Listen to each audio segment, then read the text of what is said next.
Magandang Balita, Biblia. Copyright, Philippine Bible Society, 2012. 1 Chapter 1. Ang unang apat na alagad ni Hesus. Kinabukasan, naroon muli si Juan kasama ang dalawa sa kanyang mga alagad. Nang makita niya si Hesus na nagdaraan ay kanyang sinabi, "Tignan ninyo, siya ang kordero ng Diyos." Narinig ng dalawang alagad ang sinabi niya kaya't sumunod sila kay Hesus.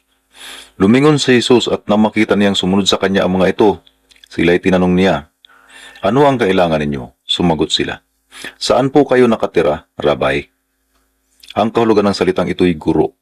"Hali kayo at tignan ninyo," sabi ni Hesus. Sumama sila kay Hesus at nakita nila ang kanyang tinitirhan at tumuloy sila roon ng araw na iyon.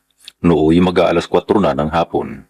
Ang isa sa dalawang alagad na nakarinig kay Juan na sumunod kay Hesus ay si Andres na kapatid ni Simon Pedro.